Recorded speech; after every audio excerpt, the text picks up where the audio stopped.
Nominations! Elections is one of our very important linkage institutions which connect people to the government. Everyone in America loves elections. Well, you know, the half that participate. Elections are a formal and organized process of electing members of a political body. Jefferson versus Adams. Kennedy versus Nixon. Trump versus Clinton. But wait, before these went head-to-head, something very important had to happen. Nominations!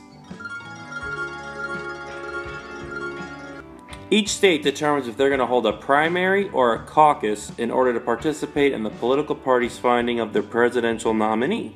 A primary election is the process by which voters indicate their preference for a candidate in an upcoming general election. They just walk in and vote like you would expect at most elections. A caucus is a meeting where voters indicate their preference for a candidate in an upcoming general election.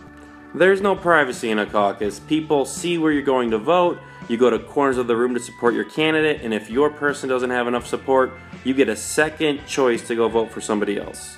An open primary is an election in which voters are not required to declare party affiliation. So you don't have to be a member of the political party in order to help pick their nominee. A closed primary is an election in which voters are required to declare party affiliation. You want to help pick that political party's candidate, you have to be a member of that party first. This map shows what each state uses for its nominations. As you can see, Nevada has a closed caucus. States have the power to choose when to hold their primary or caucus. Front loading is when state party leaders move their primary date to the beginning of the presidential nomination season. Front-loading is evident when you look at this picture. You can see over the years the states are turning more blue because they're moving up their primaries and caucuses earlier in the calendar year. Let's look at the Democratic Party. In order to receive the Democratic nomination, you would need 2,383 of the 4,763 delegates. Here's a number of delegates each state has for the Democratic Party. As you can see, some numbers are bigger than others because they have larger populations. Candidates get a portion of the state's delegates based on how well they do in that state, so it's possible for a state to give some of the delegates to numerous candidates. Superdelegates! Bum-ba-da-ba. This is something only the Democrats have. It is an unelected delegate who is free to support any candidate for the presidential nomination at the party's national convention.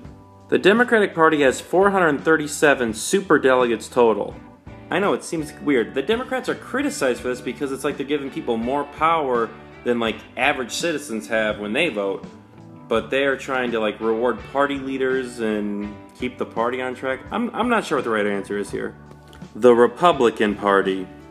To receive the presidential nomination from the Republican Party, you need to receive 1,237 of the 2,472 delegates. This map shows how many delegates each state has. And it is possible for different candidates to receive some of the delegates from each state.